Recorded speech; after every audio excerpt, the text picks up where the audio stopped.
السلام عليكم ورحمة الله وبركاته. إن الحمد لله نحمده ونستعينه ونستغفره ونؤمن به ونتوكل عليه.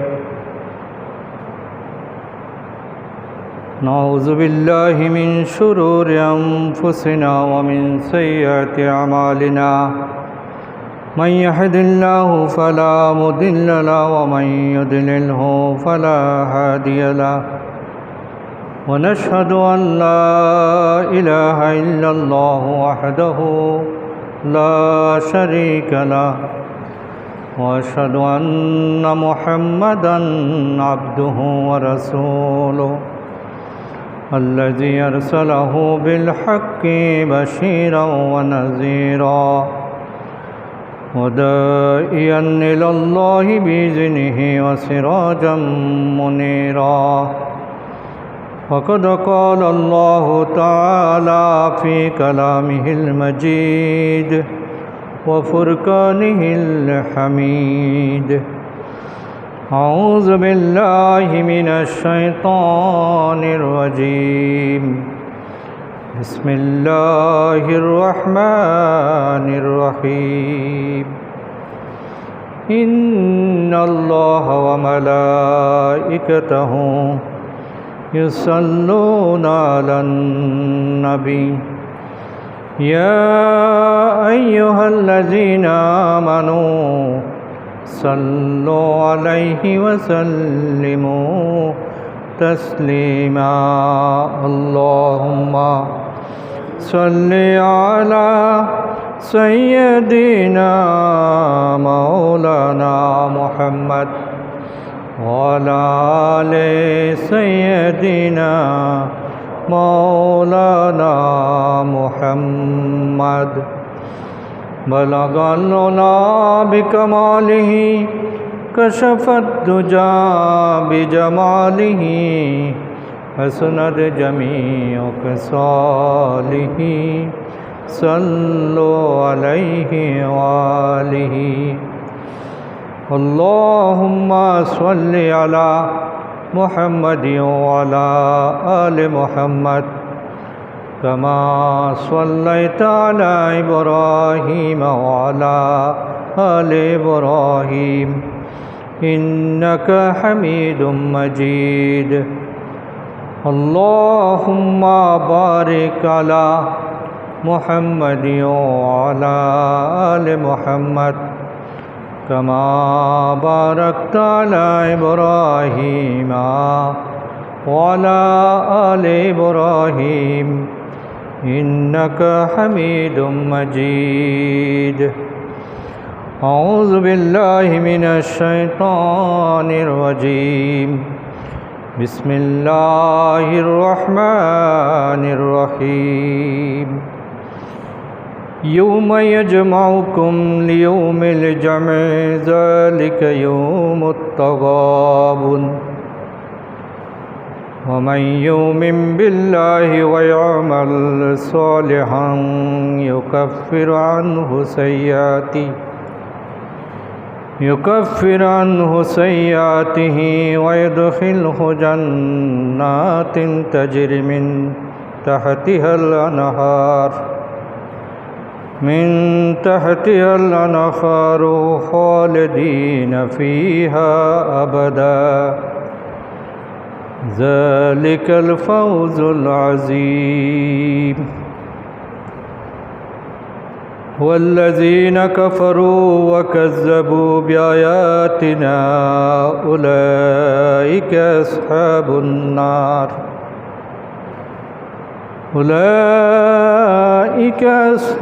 النار خالدين فيها وبئس المصير. صدق الله العلي العظيم. আলহামদুলিল্লাহ, আজকে 13ই সফর, 8ই আগস্ট, 24শে শ্রাবণ, পবিত্র জুমাবার আমরা আল্লাহ সুবহানাহু ওয়া তাআলার দরবারে অসংখ্য শুকরিয়া আদায় করি। আল্লাহ তাআলা যথারীতি আমাদেরকে আজকে সালাতুল জুমা আদায়ের উদ্দেশ্যে যথাযথ সময়ে আগেভাগেই আমাদেরকে মসজিদ পর্যন্ত আসার তৌফিক দিয়েছেন, আমাদেরকে কবুল করেছেন। আমরা সবাই বলি আলহামদুলিল্লাহ। আমরা সূরা তাগাবুনের 9 এবং 10 নম্বর আয়াত বিগত জুমায় আলোচনা করেছি। আজকে একই বিষয়ের উপর বাকি কথাগুলো আমরা বলার চেষ্টা করব ইনশাআল্লাহ। আমাদের মৃত্যুর পরে কিয়ামতের দিনে আমাদের অবস্থান হবে মূলত দুরকম। একটা হলো আমাদের সবাইকে একই জায়গায় একই সময়ে একত্রিত করা হবে, আর সবার রেজাল্টেই একসাথে দেওয়া হবে। সমাবেশ এবং ফলাফল প্রকাশ দুটিই কিন্তু কিয়ামতের দিন আমরা বুঝতে পারবো, দেখতে পারবো এবং সেটা আমরা ফলাফল ভোগ করতে পারব। সেই তাগাবুন হার জিতের দিন, সফলতা এবং বিফলতার যে দিন, এ সম্পর্কেই আমরা কথা বলছি। এই দিন হলো এমন একটা দিন যেদিন কাফের এবং মুমিন উভয়ই আফসোস করতে থাকবে। যাদেরকে জান্নাত দেওয়া হলো, যারা আল্লাহ কর্তৃক পুরস্কৃত হলেন, তারা আফসোস করবেন এই কারণে যে আরও কেন ভালো আমল আমরা করলাম না,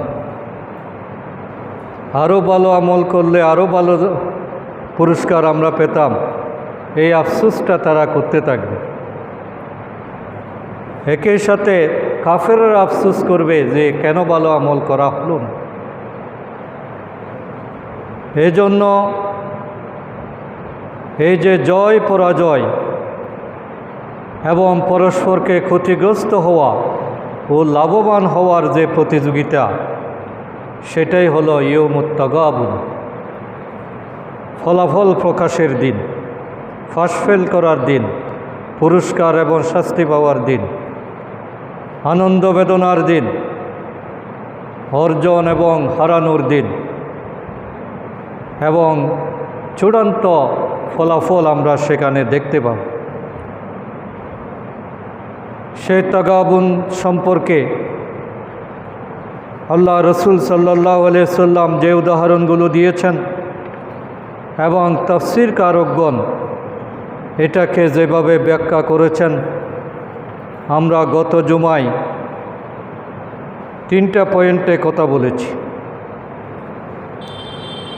তার মধ্যে 3য় নম্বর যে পয়েন্ট আমাদের ছিল সেটি হলো ইয়াউমুত তাগাবুন হলো এমন একটা দিন যেদিন মানুষ তাদের ব্যবসাটা কি সফল হয়েছে নাকি ক্ষতিগ্রস্ত হয়েছে সেটা বুঝতে পারবে।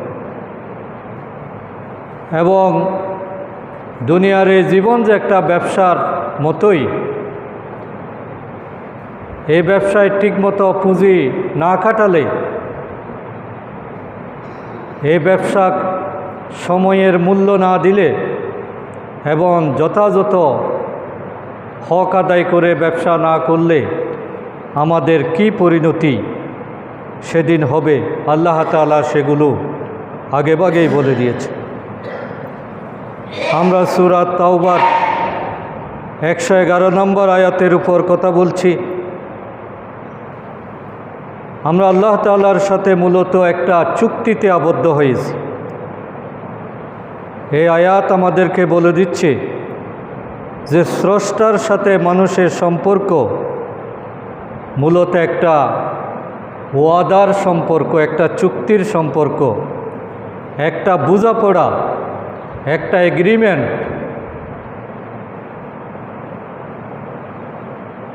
আমরা চুক্তিটা এজন্যই করি যাতে আল্লাহ তাআলা আমাদের উপর রাজি থাকেন, আমরা যাতে আল্লাহ সন্তোষ পেতে পারি।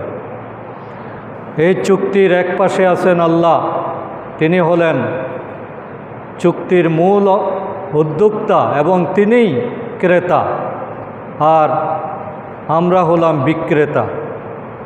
একটা চুক্তিতে ক্রেতা বিক্রেতা দুইটা পক্ষ থাকে। আমাদের আল্লাহ তাআলার সাথে যে চুক্তিটা হয়েছে, এই চুক্তিতে বান্দারা হলো বিক্রেতা আর আল্লাহ সুবহানাহু ওয়া তাআলা তিনি হলেন ক্রেতা। যে কোনো চুক্তির একটা মেয়াদ থাকে, যে চুক্তিটা কতদিন বহাল থাকবে।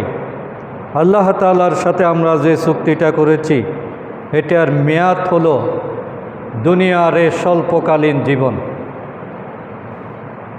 মায়ের পেটে যতদিন ছিলাম, রূহের জগতে যতদিন ছিলাম, আর কবরের জগতে আমরা যতদিন থাকবো, হাসরের ময়দানে যতদিন থাকবো, এই সময়গুলো চুক্তির বাইরে।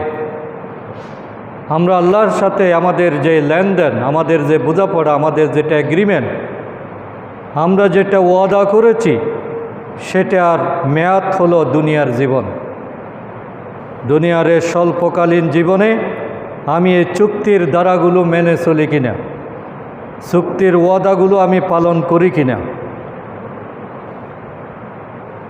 এবং যে কোনো চুক্তিতে বিনিময় থাকে যে আমি জায়গা দেব আর একজনে টাকা দেবেন। এই যে বিনিময় চুক্তির বৈশিষ্ট্য, আল্লাহ তাআলার সাথে আমরা যে চুক্তিটা করেছি এটা তো বিনিময় আছে। বিনিময় হলো বান্দা তার জান এবং মাল আল্লাহর রাস্তায় খরচ করবেন, আর আল্লাহ তাআলা বিনিময়ে তাকে সরাসরি জান্নাতে নিয়ামত দান করবেন। মানুষের দেওয়াটা দুনিয়াতে, কিন্তু আল্লাহর পুরস্কারটা হলো আখিরাতে। মানুষের দেওয়াটা হলো সামান্য, হিসাব করা যায়, কিন্তু আল্লাহ তাআলার দেওয়াটা হলো সামান্য, বেহিসাব।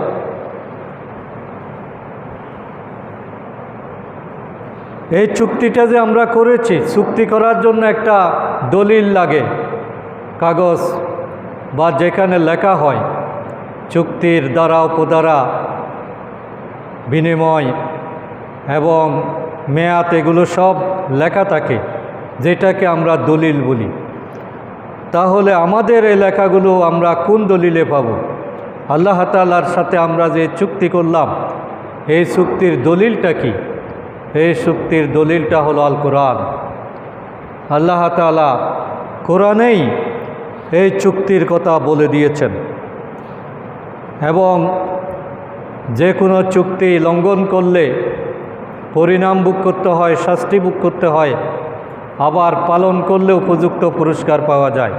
আল্লাহ তাআলা পুরস্কার হিসেবে জান্নাতের কথা বলেছেন, আর চুক্তি ভঙ্গের শাস্তি হিসেবে জাহান্নামের কথা বলেছেন। তাহলে এই বিনিময় চুক্তি যেটা আমরা আল্লাহ তাআলার সাথে করলাম, এই চুক্তিটা হলো আমাদের মানব জীবনের সাথে সঙ্গতিপূর্ণ। এটা সহজ, হালকা, এটা মেনে চলা যায়। এটা এমন বিষয় আমাদেরকে চাপিয়ে দেওয়া হয়নি যেটা আমরা আদায় করতে পারবো না। আমাদের পক্ষে মানা, অনুসরণ করা, এর উপর আমল করা অত্যন্ত সহজ। এই কারণেই আল্লাহ তাআলা আমাদেরকে এই চুক্তির অংশীদার করেছেন। কারণ হালালের পথ সবসময় সহজ, হারামের পথটা কঠিন। সত্যের পথটা সবসময় সোজা, কিন্তু মিথ্যা অনেক কষ্টের বিষয়। আল্লাহর দাসত্বেই সত্যিকার প্রশান্তি। আমরা যদি আল্লাহ তাআলার বান্দা হয়ে যেতে পারি, আল্লাহর কাছে চুক্তিতে আত্মসমর্পণ করতে পারি, তাহলেই এটাই আমাদের জীবন পরিচালনার জন্য সহজ। আমরা নাইট কোচে ঢাকা থেকে চট্টগ্রাম আসি। এই গাড়িটা চালানোর দায়িত্ব মূলত ড্রাইভার, বিমানে হলে পাইলটের। এখন সমস্ত টেনশন কখন পৌঁছবে, কিভাবে পৌঁছবে, কোনো অসুবিধা আছে কি না, কোথায় থামতে হবে, কোথায় চলতে হবে, কোথায় বিরতি দিতে হবে, এই সমস্ত টেনশনগুলো হলো ড্রাইভার বা পাইলটের। প্যাসেঞ্জার হয়ে থাকলে কোনো চিন্তা নাই। তো পৃথিবীতে আমরা যদি আল্লাহ তাআলাকে এভাবে সব কিছু তুলে দিতে পারি যে আল্লাহ আমি প্যাসেঞ্জার, তুমি হইলে আমার পরিচালক, তুমি আমার পাইলট, তুমি আমার ড্রাইভার, তুমি যেদিকে চালাও আমি সেদিকে যাব, তুমি থামতে বললে থামবো, তুমি চলতে বললে চলবো, তুমি দেখতে বললে দেখব, তুমি খেতে বললে খাবো। তাহলেই পুরো 10 ঘন্টা জার্নিটা আমার কাছে আর কষ্টকর হবে না।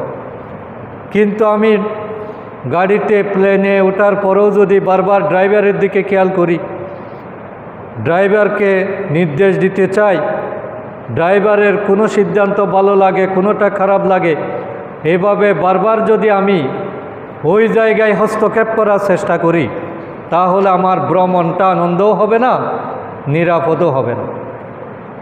তাহলে আল্লাহর কাজের মধ্যে হস্তক্ষেপ করতে চাওয়া, আল্লাহ যেটা করতে চান সে ব্যাপারে মানুষের নাক গলানো, আল্লাহর বিধানের মধ্যে পরিবর্তন আনার চেষ্টা করা, এটা মূলত পাইলটের বিমান চালনায় হস্তক্ষেপ করার মতো, ড্রাইভারের গাড়ি চালনায় হস্তক্ষেপ করার মতো।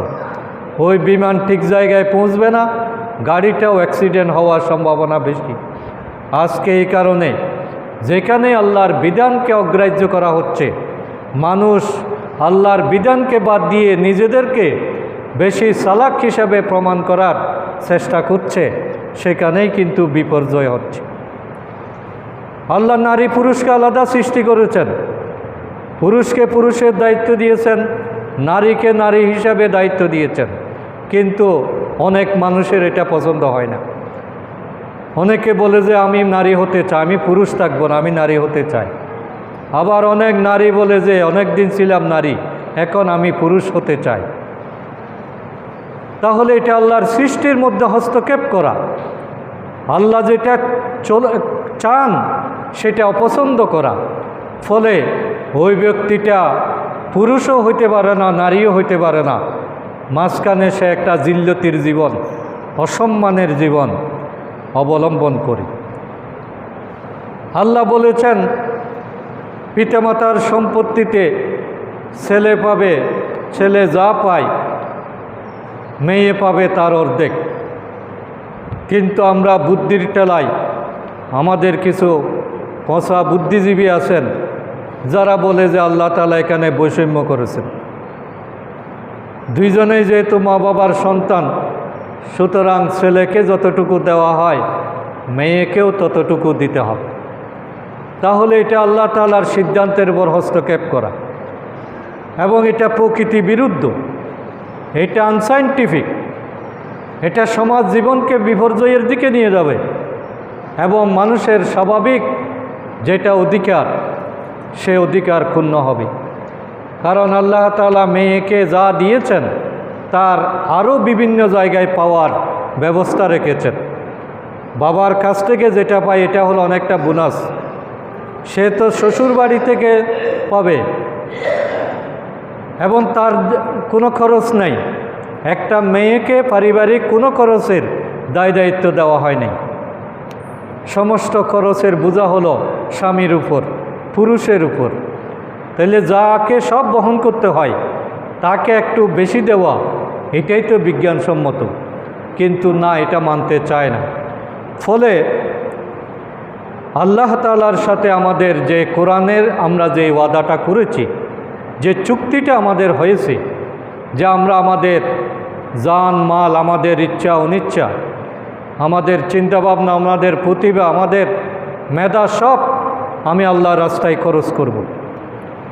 প্রয়োজনে আল্লাহকে খুশি করতে গিয়ে, আল্লাহর জমিনে আল্লাহর দ্বীন বাস্তবায়ন করতে গিয়ে, আল্লাহর হুকুমকে সবার উপরে প্রতিষ্ঠিত করতে গিয়ে আমার যদি জীবন দেওয়ারও প্রয়োজন হয় আমি সেটাও দেব। এই চুক্তিটাই মূলত আল্লাহ তাআলার সাথে আমরা করেছি এবং এই চুক্তি করার কারণে রিসালায়ে নূর এই তাফসিরের মধ্যে লেখক এই চুক্তি মানার 5টি সুফল আর না মানলে 5টি ক্ষতি তিনি আলোচনা করেছেন। আজকে আমরা সেটা বোঝার চেষ্টা করব ইনশাআল্লাহ। আল্লাহ তাআলা বলছেন, ইন্নাল্লাহা আশতারা মিনাল মুমিনিনা আনফুসাহুম ওয়া আমওয়ালাহুম বিআন্না লাহুমুল জান্নাহ। নিশ্চয় আল্লাহ তাআলা কিনে নিয়েছেন মুমিনদের জানমাল জান্নাতের বিনিময়ে। মুমিন জানমাল দেবে আর আল্লাহ তাআলা বিনিময় হিসাবে তাকে জান্নাতে শামিল করবেন। চুক্তির বিষয় হলো ইউকাতিলুনা ফি সাবিলিল্লাহ, তারা আল্লাহর পথেই নিজেদের জানমাল বাজি রাখবে। তাদের সমস্ত চেষ্টা প্রচেষ্টা সাধনা ত্যাগ পরিকল্পনা সব কিছু হবে আল্লাহর জন্য। তারা যা কিছু করবে আল্লাহকে খুশি করার জন্যই করবে। তাদের সমস্ত সংগ্রাম আয়োজন প্রচেষ্টা ত্যাগ উৎসর্গ করা কুরবানি হওয়া সবটাই হবে আল্লাহর জন্য। ইউকাতিলুনা ফি সাবিলিল্লাহ, তারা আল্লাহর পথে লড়াই করে সংগ্রাম করে আল্লাহর পথে জীবন বাজি রাখে। তারা এই ব্যাপারে কোনো ধরনের কার্পণ্য করে না, ভয় পায় না। চুক্তি অনুযায়ী তারা মনে করে যে এগুলো হলো আল্লাহর দেওয়া মাল, আল্লাহর দেওয়া জান, সুতরাং এগুলো আল্লাহ আমার কাছে আমানত রেখেছেন। আমার দায়িত্ব হলো আল্লাহকে আল্লাহ যেভাবে বলেছেন সেভাবে খরচ করা। আমানতকারীর দায়িত্ব হলো যিনি আমানত রেখেছেন তার আমানত অনুযায়ী তার কথা অনুযায়ী সেটাকে ব্যয় করা। এই জন্য এই লোকদের বৈশিষ্ট্য হলো ইউকাতিলুনা ফি সাবিলিল্লাহি ফায়াকতুলুনা ওয়া ইউকতালুন, তারা আল্লাহর পথে সংগ্রাম করে আল্লাহর দ্বীন বাস্তবায়নের জন্য নিজেদের জানমাল বাজি রাখে। আর সেটা করতে গিয়ে তাদের দুটো পরিণতি হয়। একটা পরিণতি হলো ফায়াকতুলুনা, তারা হত্যা করে, তারা কাউকে মারে। প্রয়োজনে আল্লাহর দুশমনদের ব্যাপারে যদি অস্ত্র ধারণ করতে হয়, তাদেরকে যদি হত্যা করতে হয়, এ হত্যা করাটাই তাদের দায়িত্ব। এটাই ইবাদত, এটাই আল্লাহ খুশি হন। ফসল রোপণ করতে গেলে আগাছা কাটতে হয়। এখন কেউ যদি মনে করে যে আগাছা ব্যথা পাবে, তাহলে তার দ্বারা ফসল রোপণ করা হবে না। তাহলে মানব জাতির মধ্যে একটা অংশ থাকে সবসময়, আদম আলাইহিস সালাম থেকে শুরু হয়েছে এটা, যে একটা অংশ সবসময় আল্লাহর দ্বীনের বিরোধিতা করবে। সেই বিরোধিতাকারীদেরকে ওয়াজ নসিহতে কাজ হবে না। শরীরের মধ্যে যখন টিউমার হয়ে যায় তখন সেখানে আর মলম দিলে কাজ হয় না, এটাকে অপারেশন করা লাগে। মানব জাতির মধ্যে এরকম টিউমার জাতীয় কিছু দুষ্ট চক্র আছে, আল্লাহ দ্রোহী ক্ষুধাদ্রোহী কিছু বদমাশ, কিছু শয়তানের দূষর সবসময় থাকে। তাদের ব্যাপারে আল্লাহ তাআলার সিদ্ধান্ত হলো, যারা আমার পথে চলতে চায়, আমার সন্তুষ্টি পেতে চায়, যারা আমার সাথে চুক্তিতে আবদ্ধ হয়েছে, তাদের দায়িত্ব হলো ফায়াকতুলুনা, তারা প্রয়োজনে কাউকে যদি হত্যা করতে হয় হত্যা করবে, তারা মারবে। ওয়া ইউকতালুন, আর প্রয়োজনে তারা নিজেরাও মরে যাবে, শহীদ হবে। তাহলে গাজী হওয়া, শহীদ হওয়া, মারা মরা দুইটাই ইবাদত। অনেকে বলে যে ইসলামে মারামারি কোথায়, এই মারামারি কোথায়, আপনি এই আয়াতটা ব্যাখ্যা করেন, এটার অর্থটা কী হবে আমাকে বলেন। যে ফয়ুক তুলুনা মানে কি, ওয়ুক তালুন মানে কি? ওয়ুক তুলুনা মানে হলো তারা মারে, আর ওয়ুক তালুনা মানে হলো তারা মরে। তাহলে মারামারি তো কোরআনেই বলছে। প্রয়োজনে আগাছা কাটতে হবে, প্রয়োজনে টিউমার অপারেশন করতে হবে, লড়াই করতে হবে, জীবন দিতে হবে, জীবন নিতে হবে। মারা এবং মরা দুইটাই ইবাদত যদি আল্লাহর উদ্দেশ্যে হয়, কোনো ব্যক্তিগত স্বার্থের জন্য না, ব্যক্তিগত রাগ ক্ষোভ এটাকে প্রকাশ করার জন্য না। হযরত আলী রাদিয়াল্লাহু তাআলা আনহু এক যুদ্ধের মধ্যে কাফেরের সাথে যুদ্ধ চলছে, যুদ্ধ করতে করতে ওই কাফেরকে হযরত আলী পরাজিত করে মাটিতে ফেলে দিলেন। হযরত আলীর হাতে তরবারি, তিনি তার বুকের উপর উঠে বসেছেন। ওই ব্যক্তির বাধা দেওয়ার আর কোনো ক্ষমতা নাই।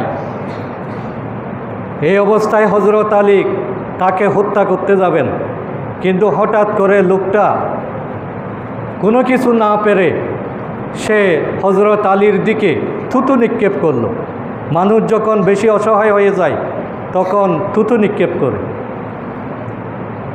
হযরত আলীর মুখে যখন থুতু পড়ল, হযরত আলী তাকে ছেড়ে দিলেন।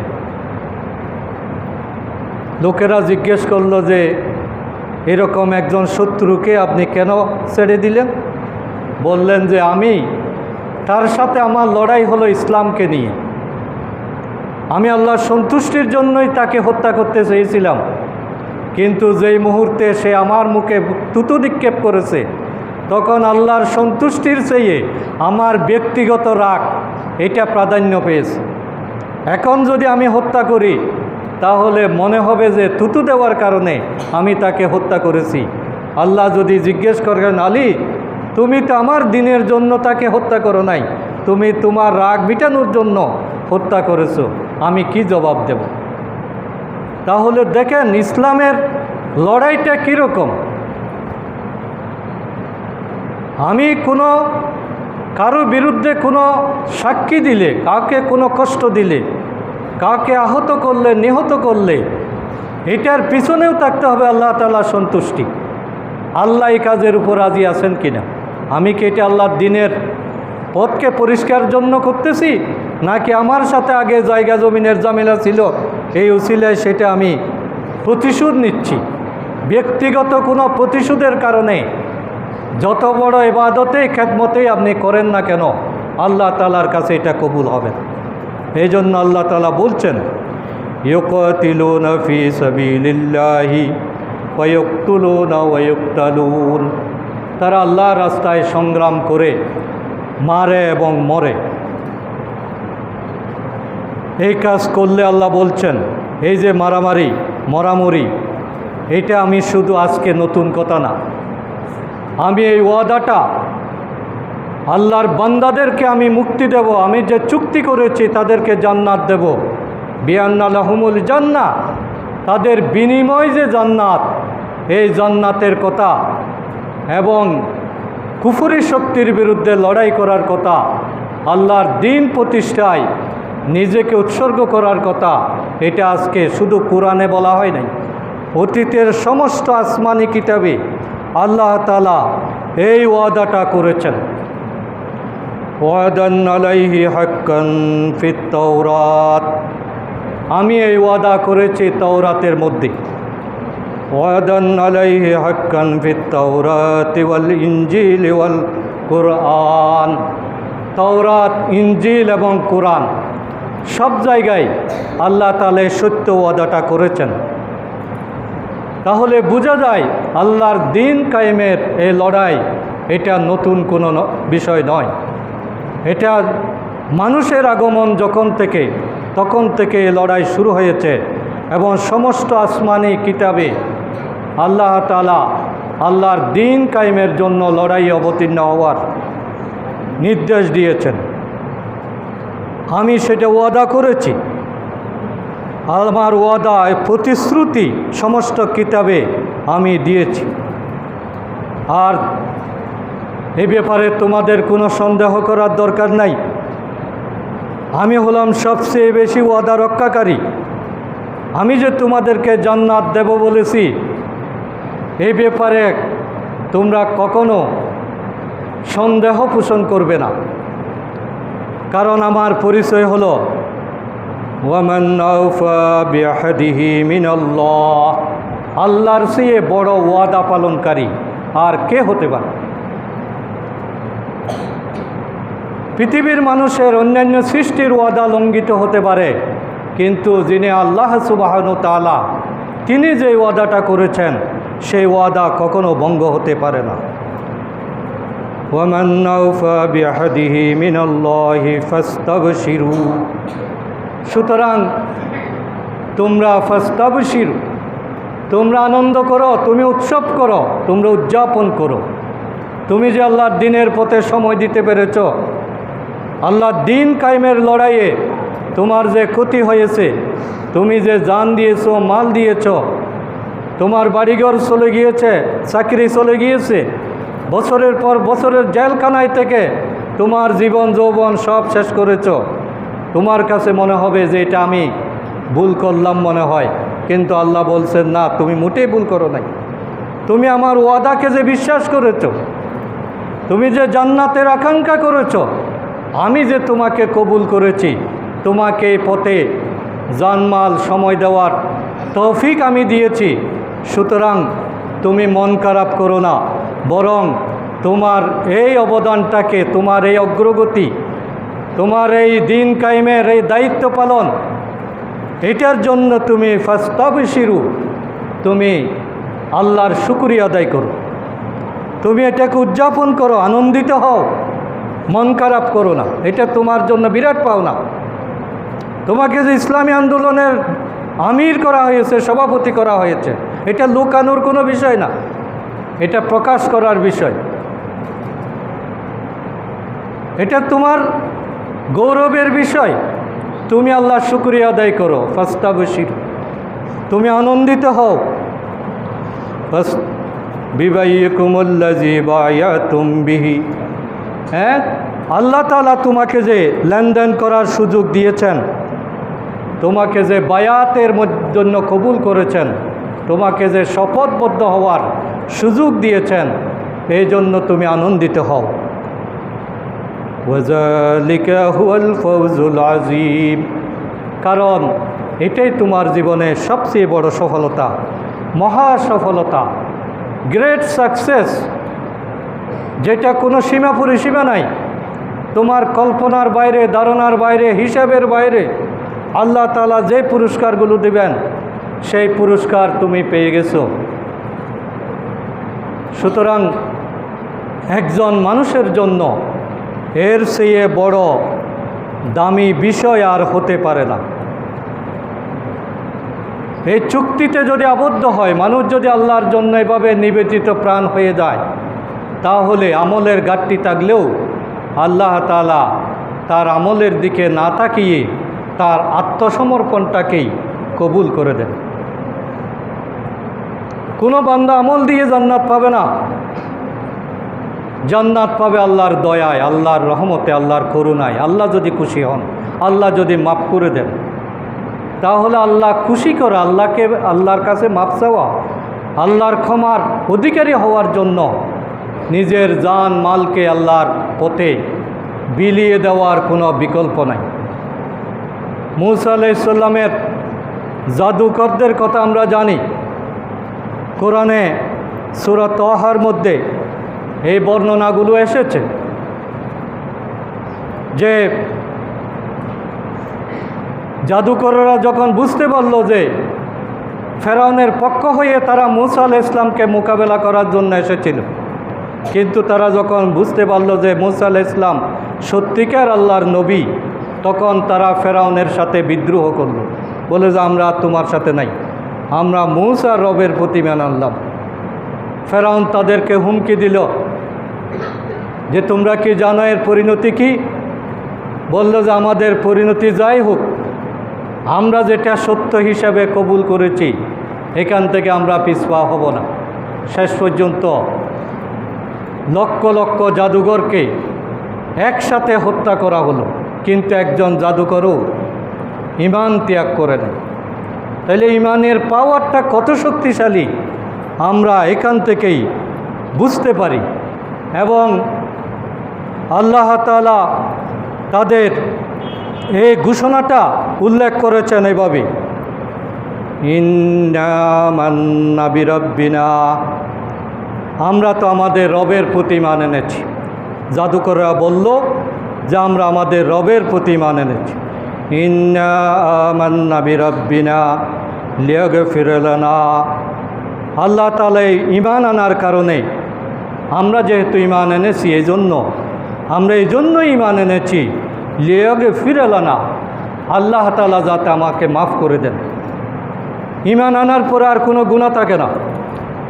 সারা জীবন কুফরি করেছে, কিন্তু যে মুহূর্ত থেকে মানুষ ঈমান আনলো অতীতের 100 বছরের গুনাহ সাথে সাথে ডিলিট হয়ে গেল। কম্পিউটারে ডিলিট অপশন দিলে যেমন শত শত ফাইল মুহূর্তের মধ্যে মুছে যায়, ঈমানের একটা সুইচ, একটা ডিলিট অপশন, এটা দেওয়ার সাথে সাথে সারা জিন্দেগির গুনাহ আল্লাহ তাআলা মাফ করে দেন। ইন্না আমান্না বিরাব্বিনা লিয়াগফির লানা খাতায়ানা, আমরা যে গুনাহ করেছি, যে গুনার কারণ ছিল তুমি আমাদেরকে গুনাহ করার জন্য বাধ্য করেছো। ওমা করহতানা আলাই মিনাস সিহর, আমাদেরকে জাদুর মাধ্যমে জাদু করতে যে তুমি বাধ্য করেছো, আমরা কিন্তু সেগুলোতে এখন আর নাই। আমরা আমান্না বিরাব্বিনা, আমরা আল্লাহর প্রতি ঈমান আনলাম, আমরা রবকে আমরা গ্রহণ করে দিলাম। আল্লাহু খায়রুন ওয়া বাকা, কারণ আল্লাহ হলেন এমন একটা সত্তা যিনি সর্বশ্রেষ্ঠ এবং চিরস্থায়ী। সুতরাং সে আল্লাহ তাআলার প্রতি ঈমান আনার কারণে তারা সবাই জান্নাতে শহীদ হয়ে গেল, শাহাদতের মর্যাদা লাভ করল। অথচ তাদের 1 মিনিটের কোনো ভালো আমল নাই অতীতের। তারা তো কাফেরই ছিল, তারা ফেরাউনের বাহিনীর অন্তর্ভুক্ত ছিল, মূসা আলাইহিস সালামকে মোকাবেলা করার জন্য এসেছে। কিন্তু তখন যারা আল্লাহর কাছে আত্মসমর্পণ করলো, আল্লাহ তাআলা তাদের এই আত্মসমর্পণটাকে, আল্লাহর কাছে বিক্রি হয়ে যাওয়াটাকে এমনভাবে পছন্দ করলেন যে তাদেরকে শাহাদতের মর্যাদা দিল। তাইলে মানুষ এই আত্মসমর্পণের মাধ্যমে অতীতের সমস্ত গুনাহগুলো মাফ করে নিতে পারে। আমি যদি বলি যে আল্লাহ তোমার বাইরে আমি আর নাই, দুনিয়ার কে কী বললো আমি আর বুঝি না, আমি তোমার দিনের কাছে আমি আত্মসমর্পণ করলাম, আমি মুসলমান হলাম, এই কথা বলার সাথে সাথে আল্লাহ তাআলা তার গুনাহগুলো মাফ করে দেন। আমরা যদি এভাবে বায়াত নিতে পারি, নিজেদের জানমাল যদি আল্লাহর জন্য উৎসর্গ করতে পারি, তাহলে আমাদের হায়াতটা হয়ে যাবে দামি। হায়াত দামি হয় আল্লাহর সন্তুষ্টি হাসিল করতে পারলে। কে কত বছর বাঁচলো এটা বড় কথা না। 1 মণ লোহার চেয়ে 1 তোলা স্বর্ণের দাম বেশি। পরিমাণ দিয়ে দাম হয় না, দাম হয় কোয়ালিটি দিয়ে। আমি আল্লাহর দিন কায়েমের জন্য যদি 1 ঘন্টা সময় ব্যয় করি, সারা জীবন টিকে থাকার চেয়েও মূল্যবান। এবং এই চুক্তি করলে আমাদের সময়ের দাম বেড়ে যাবে, আমার সমস্ত কষ্ট ত্যাগ এইগুলো দামি হবে।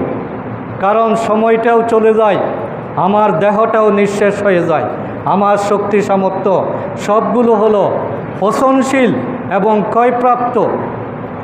আমি ভালো কাজ করলেও থাকবে, খারাপ কাজ করলেও চলে যাবে। কিন্তু এগুলোকে দামি বানানোর একটাই উপায়, সেটা হলো ইন্নাল্লাহ আশতারা মিনাল মুমিনিনা আনফুসাহুম ওয়া আমওয়ালাহুম বিআন্না লাহুমুল জান্নাহ।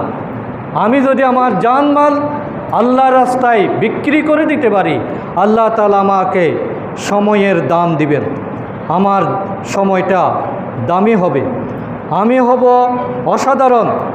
ব্যতিক্রম। আমার প্রতিটি মুহূর্ত হয়ে যাবে ইবাদতে শামিল। আমার চলা বলা কথা, চিন্তা চেতনা অনুভব, শ্বাস প্রশ্বাস, পর্যবেক্ষণ গবেষণা সব আল্লাহ তখন ইবাদতে শামিল করে দেবেন, যেহেতু আমি তখন আল্লাহর বান্দা হয়ে গেছি। ইবাদত হওয়ার জন্য বান্দা হওয়াটা জরুরি, রসুল হওয়ার জন্য বান্দা হওয়াটা জরুরি। আব্দুহু ওয়া রাসূলু, আগে তুমি বান্দা হও, এরপরে রিসালাত। তাইলে ইবাদতের মূল কথা হলো আব্দুহু, আমি আল্লাহর বন্দেগী করা। তাইলে বন্দেগীর নিদর্শন হলো আল্লাহর কাছে নিজেকে সমর্পণ করে দেওয়া। আল্লাহর কাছে যদি এভাবে আত্মসমর্পণ করি, আমাদের বড় লাভ হলো আমরা হয়ে যাব সম্পূর্ণ ভীতিহীন, চিন্তামুক্ত, টেনশনবিহীন। আজকে টেনশন আমাদের জীবনটাকে শেষ করে দিচ্ছে। স্ট্রোক রোগটা এখন কমন রোগে পরিণত হয়েছে। প্রতিদিনেই হাজার হাজার মানুষ মারা যাচ্ছে টেনশনের কারণে, অথচ টেনশনের ওষুধ আল্লাহ তাআলা বলে দিয়েছেন যে একজন মানুষ যদি আল্লাহর জন্য হয়ে যায়, তাহলে আল্লাহ তাআলা তাকে টেনশন ফ্রি করে দেবে, সমস্ত দুশ্চিন্তা মুছে যাবে এবং সে বলবে, তার পরিচয় হবে ইন্নাল্লাযীনা ক্বালু রাব্বুনাল্লাহ। তারা হবে ওই সমস্ত বান্দা, তাদের পরিচয় হলো তারা এমনভাবে নিজেদেরকে তৈরি করবে, তারা বলবে রব্বুনাল্লাহ, আল্লাহ আমার রব। রব বলা হয় এমন সত্তাকে যিনি যার যতটুকু যেভাবে যখন প্রয়োজন, যেই মুহূর্তে প্রয়োজন, সেই মুহূর্তে যিনি তাৎক্ষণিক দিতে পারেন, তিনিই হলেন রব। তাহলে আমার কি দরকার সেটা আমার রবেই ভালো জানেন, আমি কেন টেনশন করব? আমার চাকরি চলে গেল, আমি জেলখানায় গেলাম, আমার সন্তান মারা গেল, আমার বিরাট দুর্ঘটনা হলো, কিন্তু আমি যদি বলি ক্বালু রাব্বুনাল্লাহ, শুধু বললে হবে না, সুম্মা ইসতাকামু, এবং সেটার উপর যদি তারা অটল থাকে, আল্লাহ আমার রব, রবই আমার সব, এই স্লোগান ধারণ করে তারা যদি আল্লাহর জন্য হয়ে যায়, আল্লাহকে সব কিছু সফর্দ করে দেয় এবং সর্ব অবস্থায় আল্লাহর শুকরিয়া আদায় করে, মারা যাওয়ার পরও তারা বলে যে আমরা আল্লাহর কাছ থেকে এসেছিলাম, আল্লাহর কাছেই আমরা ফিরে যাব, এবং আলহামদুলিল্লাহ, সুবহানাল্লাহ, মাশাআল্লাহ বলে তারা সব সময় আল্লাহর শুকরিয়া আদায় করে। এই শুকরিয়ার পুরস্কার হলো ইন্নাল্লাযীনা ক্বালু রাব্বুনাল্লাহু সুম্মা ইসতাকামু তাতানাজ্জালু আলাইহিমুল মালাইকা। আল্লাহ তাদের জন্য ফেরেশতা নাজিল করবেন। ফেরেশতাকে আমরা দেখব না, কিন্তু আল্লাহ বলছেন তুমি যদি আমার জন্য হয়ে যাও, আমার উপর নির্ভর করো, তাহলে আমি ফেরেশতা দিয়ে তোমাকে সাহায্য করব। ফেরেশতা আমার বডিগার্ড হয়ে যাবেন, ফেরেশতা আমাকে শান্তি দিবেন, ফেরেশতা আমাকে নিরাপত্তা দিবেন। আল্লাহর ওয়াদা, তাতানাজ্জালু আলাইহিমুল মালাইকা, আল্লাহ তাদেরকে ফেরেশতা দিয়ে পরিবেষ্টিত করে দিবেন। আর ফেরেশতা আসছে কিনা, ফেরেশতা আমাকে সাহায্য করছে কিনা, আল্লাহ তাআলা ফেরেশতা দিয়ে আমাকে সাহায্য করছেন কিনা, তার বড় প্রমাণ হলো আল্লাহ তাহাফু ওয়ালা তাহজানু, তার কোনো চিন্তা থাকবে না, ভয় থাকবে না। প্রচণ্ড ক্ষতির মধ্যে, টেনশনের মধ্যে, বিরাট ঝামেলার মধ্যে আমি যদি স্থির থাকতে পারি, ভয়হীন থাকতে পারি, টেনশন ফ্রি থাকতে পারি, তাহলে বোঝা যাবে আল্লাহ তাআলা আমার জন্য ফেরেশতা নাজিল করেছেন। তাহলে ভয়মুক্ত থাকার জন্য ফেরেশতার সাহায্য লাগবে, আর ফেরেশতার সাহায্য আসার জন্য আল্লাহর উপর নির্ভর করা লাগবে। আল্লাহর উপর যদি নির্ভর করি, আল্লাহকে যদি রব হিসাবে মেনে নিই, তাহলে আল্লাহ তাহাফু ওয়ালা তাহজানু, তোমার কোনো ভয় নাই, তোমার কোনো দুশ্চিন্তাও নাই। ওয়াবশিরু বিল জান্নাতিল্লাতি, তুমি জান্নাতের সুসংবাদ গ্রহণ করো। দুনিয়াতে যে ভয় পাবে তা না, তোমাকে আমি জান্নাতের সুসংবাদ দিচ্ছি, তুমি জান্নাতি। তাহলে জান্নাতটা দুনিয়ায় থেকেই গ্যারান্টি পাওয়া যায় আমি যদি আল্লাহর উপর নির্ভর করতে শিখি। যত বড় মুসিবত হোক না কেন, আল্লাহ যেহেতু এই মুসিবতটা দিয়েছেন, সুতরাং সমাধানের দায়িত্বটাও যদি তার হাতে তুলে দিতে পারি তাহলে আমি দুদিকেই লাভবান। আর যদি সেটার বিরোধিতা করি, আমি যদি হা হুতাশ করি, আল্লাহকে দোষারোপ করি, তাহলে দুদিকেই আমার ক্ষতিগ্রস্ত। একদিকে দুনিয়ায় ক্ষতিগ্রস্ত হলাম, অন্যদিকে আমি আল্লাহর সাহায্য পেলাম না। এই জন্য কোনো বিপদে অস্থির হওয়া যাবে না, মন খারাপ করা যাবে না, দোষারোপ করা যাবে না, কোনো যদি আনা যাবে না, কোনো কিন্তু বলা যাবে না, এইটা করলে এটা হইতে এরকম বলা যাবে না। বলে যে আল্লাহ যা করেন মা সবা মি মুসিবতিন ইল্লা বিইজনিল্লাহ, আল্লাহর অনুমতি ছাড়া কোনো বিপদ মুসিবত, কোনো কষ্ট, কোনো দুঃখ কখনো আসতে পারে না। এটাই হলো ইমানদারের বৈশিষ্ট্য। ওয়াবশিরু বিল জান্নাতিল্লাতি কুনতুম তুআদুন, আল্লাহ যে জান্নাতের ওয়াদা করেছেন সেই ওয়াদা শুনে তুমি খুশি হয়ে যাও। এই জন্য বায়াতের লোকেরাই হলো প্রকৃত সাহসী বীর। ফাঁসি কাস্টে গেলেও তাদের কোনো টেনশন হয় না। ফাঁসিতে যাওয়ার আগে জিজ্ঞেস করে ছেলের কাছে যে আমি কোন কাপড় পরে যাব। 10 মিনিট পরে ফাঁসি হবে, ছেলেকে বলে দিচ্ছে যে তুমি আগে চলে যাবে আমার কবর রেডি করার জন্য। লোকটা এখন জীবিত, অগ্রিম বলে দিচ্ছে যে আমার কবর রেডি করার জন্য তুমি চলে যাও, তুমি তোমার মাকে সাথে নিও না, তার কষ্ট হবে। তাহলে একটা মানুষ কত স্বাভাবিক থাকলে, ডাক্তাররা আশ্চর্য হয়ে গিয়েছেন যে ফাঁসির আসামি কিভাবে এরকম স্বাভাবিক থাকে। প্রত্যেক আসামিদেরকে জমটুপি পরাতে হয়, জোর করে নিয়ে যেতে হয়, কিন্তু আল্লাহর দিনের এই সৈনিকেরা যারা কলু রব্বুনাল্লাহু সুম্মা ইসতাকামু, এটার উপর যারা আমল করেছিলেন তারা বললেন আমাকে বলেন আমি কোন দিকে যাব। নিজেই দোলার মতো স্টেজে যেভাবে যায় সেভাবে নিজে এগিয়ে গেছেন, নিজেই ফাঁসির রশিটাকে গলায় ধারণ করেছেন, আল্লাহকে বলেছেন আল্লাহ তুমি আমাকে কবুল করো, আমার এই রক্তদানের বিনিময়ে বাংলাদেশের জমিনকে ইসলামের জন্য উর্বর করে দাও। আজকে এই আল্লাহর এই ওলিদের রক্তের প্রভাব আমরা সারা দেশে দেখতে পাচ্ছি। তারা বেঁচে থাকলে ইসলামের যতটুকু না উপকার করতেন, ইসলামের প্রসারে যত ভূমিকা রাখতে পারতেন, তাদের এই বিনা দোষে শাহাদাত বাংলাদেশের জমিনকে ইসলামের জন্য অনেক শানিত করেছে, সমৃদ্ধ করেছে। এই জন্য চলে যাওয়া মানে শেষ হওয়া নয়, বরং এটা নতুন সূচনার শুভ লক্ষণ। আল্লাহ তাআলা আমাদের সকলকে কবুল করুন। আসসালামু আলাইকুম ওয়া রাহমাতুল্লাহ।